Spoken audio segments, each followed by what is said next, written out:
When you get enough players on board on your team that care about the 2 points in the standings instead of maybe the 1 or 2 or 3 points they get in the game, that's when you got a good team.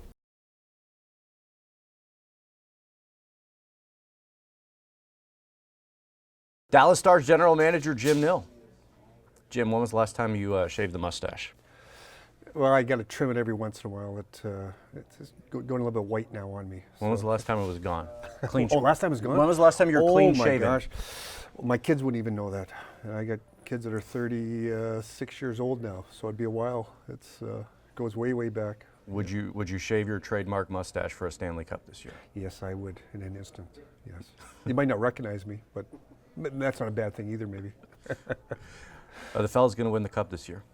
Well, I hope they do. We have an opportunity. What I always tell people need to understand how hard it is to win. And I'm not taking the cop out. It is one of the hardest trophies to win. What you have to do to get there, there's got to be a little bit of luck. You got to stay healthy. And it's a war of nutrition. It is a battle to win that thing. What gives you confidence this group can get it done?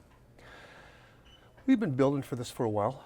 And you have to go through the wars, you got to go through the battles, you got to go through the good times, the bad times, because there's no smooth sailing through it. You talk to anybody that's won it, it is not a smooth process. There's going to be highs and lows, up and downs. I've been fortunate, I've won 4 of them into my Detroit days, and everyone was unique and different. And when you are finished winning it, you are maxed out. And but our team, we got good depth, so. When we do get injuries, I think we can overcome those. I hope we do. But like I said, it is a tough. We have an opportunity. That's all I can ask for. You mentioned your time in Detroit. I mean, you spent what, 2 decades? Almost 2 decades? 23 years there. 23 years there, won 4 Stanley Cups. Bit of a dynasty period there with the Red Wings. So what did you take from that experience in Detroit, and how have you been able to kind of translate and implement that here? Well, I was very fortunate. Anytime you win, there's a lot of good things happening, but you learn as you go.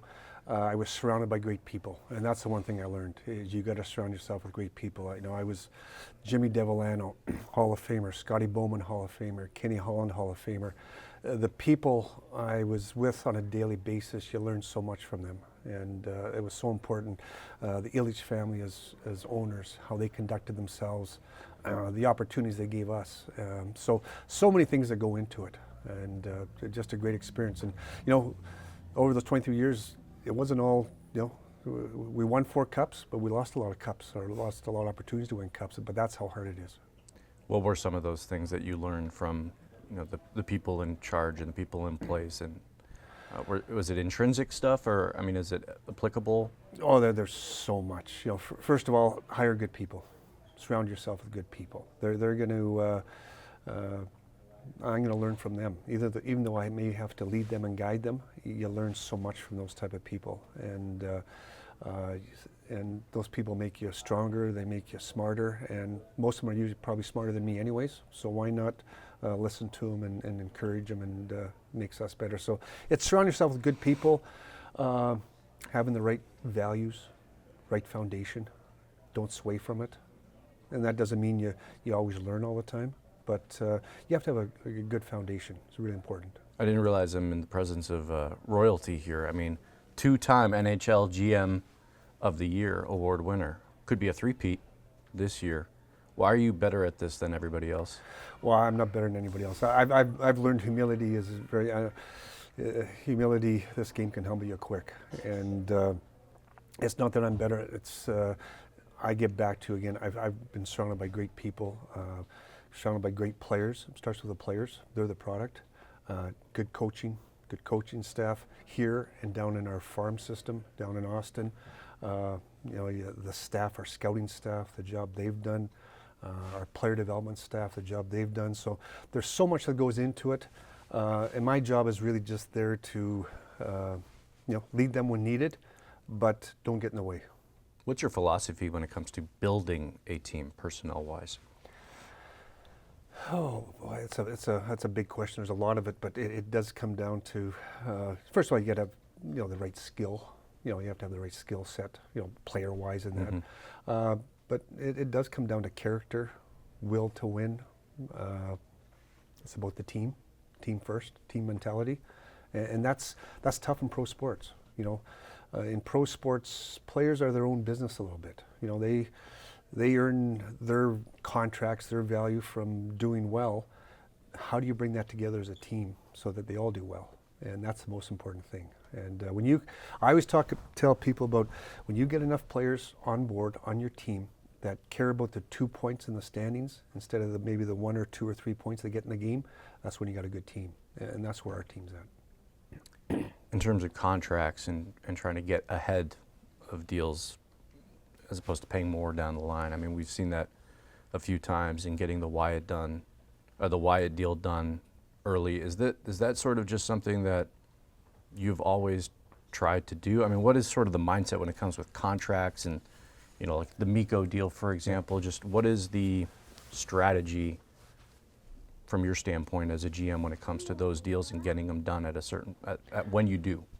Well, I think it's important, especially in a cap world. You have to have a plan, and I talk about the plan just today. What's the plan? But what's the plan next year, 2 years, 3 years down the road? And that's something our staff that we talk about all the time. I've got good people in charge of that, and we're always discussing that. And your plans, they change daily. You might have a plan and all of a sudden an injury or a situation arises and you got to change plans. But I think it's just important to be organized, have that vision, stick with it, but be willing to sway from it as the seasons adjust. You made a number of kind of savvy moves along the ones that I mentioned there, but what are some that you are most proud of maybe over the last 5 years, whether it's a trade, whether it's a extension done at a certain time, whether it's a draft pick, just anything that comes to mind over the last half decade? Well, I'd say over the last, I'll back up to the decade. I go back to my time here. Jamie Benn, he was a young guy just coming into his own, and naming him captain and watching his growth. Tyler Seguin, doing the trade for him with Boston. That was a big thing for this franchise. Brought in a young guy that was trying to find his way. Great skill, became one of our leading scorers. Him and Jamie both became leading scorers in the league. To see their growth, and what I'm most proud of, and proud for them, is to see their growth. Tyler Seguin was thought as kind of the little bit of the wild child coming out of Boston, and here he is now. Now he's married and he's got a child, and to see him one of the leaders in our dressing room. Jamie Benn, same thing with him. Young guy. Had it all and stuff, and now he's going into this leader. All it cares about is winning, and now his family's growing. To see our dressing room change from a bunch of these young guys, wild stallions, to now they're family men and seeing kids in the dressing room. I'm real proud of that. That means a lot. It's a family type atmosphere or feeling. I mean, is it almost like you're seeing your kids grow up and go off to college type of deal? Like, what is the sentiment for you? Well, that's what it's to see the growth in people, and it's not only on the ice, it's off the ice. Because you're going to have success. You can have the best players in the world, but if they're not in the right direction or the right mindset as people in real life, you're not going to go anywhere. And to see their growth just as human beings, I'm real proud of them for what they've done. Your contemporary down the road, Jerry Jones, loves to use the phrase all in when it comes to personnel matters. What does all in mean to you as a GM? Well, I think it depends on where's your team at and what's the opportunity there, and can you fulfill those opportunities that you think may be there. And it doesn't always happen. A lot of times you can have different ideas or visions, I guess is the best way, and you can't, it doesn't come together. There's other people involved, there's other teams involved. Can you make the money work? Can you make the assets that are going to change hands work? And so when you do have that opportunity, you got to go all in to see if you can do it. It doesn't always happen, but once in a while it does. How hard is it to set up a team for short-term success, but also taking a long-term view? That's the balancing act. Yeah. And that's what I've always talked about here, and that's what I talk with my ownership about is I want this team to be good right now, today, this year type of thing, this season, but I also want it to be good 3, 4, 5 years down the road. And that's the balancing act. That's the tough part, because you talk about being all in. And when you go all in, it's going to cost you assets. It's tough to give up first-round picks, but when you have the opportunity to get the right players for the right situation, it's something you have to look at. Okay, I've got a hypothetical here for you. Would you trade a 25-year-old Jason Robertson, who leads the team in goals scored, for a 32-year-old Mark Stone? Well, I can't talk about other players in other teams, but Jason. Just a hypothetical here, Jim. Yeah, but Jason Robertson's he's a great young player, and my job is to look at all opportunities. And if there's something there that is going to make us better, then I need to look at it. Straight up, would you do that deal? Like I said, I can't discuss other players and other teams. If you did that, what would happen to the Stars fan base? Well, that's one thing I can't worry about fan base. I got to worry about our team, and I hope they understand whenever I make deals, it's always to make the team better today and tomorrow.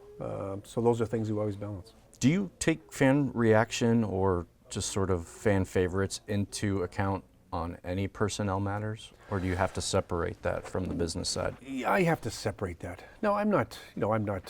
Hey, I listen to what's going on out there. That's part of my job. I want to know what's going on, but in the end, I got to make the right decisions for the team. And if I do that enough times, I think the fans are going to understand that that's the right decision.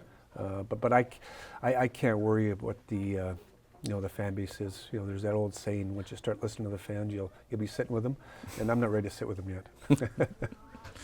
Your roommates at the American Airlines Center, the Mavericks, have had a tumultuous season. A lot of the outrage has been directed at their general manager. You see something like that from your seat as GM of the Stars. What's sort of your reaction to it? I mean, could you ever imagine Arena chanting "Fire Jim"? You know what I mean? It may come someday. You never know. That's the business. But no, I know Nico well. He's a good man and stuff. And you never know. And this isn't only in sports. You never know what another man, until you walk in his shoes, you don't know the circumstances. So I don't know the full circumstances of Nico's situation. There's other things that people may not know behind the scenes, but that Nico's a good man. He knows what he's doing, and he's doing what he thinks is right for the organization, and I respect that. From seeing what you see of that whole ordeal and what's going on, does that resonate with you at all? Does that instill any sort of fear in decisions that you make, and that all it is one trade away? And no, that's the business we're in, and I don't worry about that.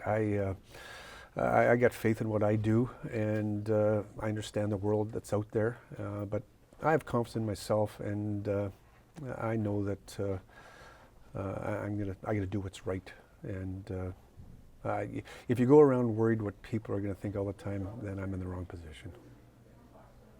Jim, appreciate your time. Thank you so much. Thanks.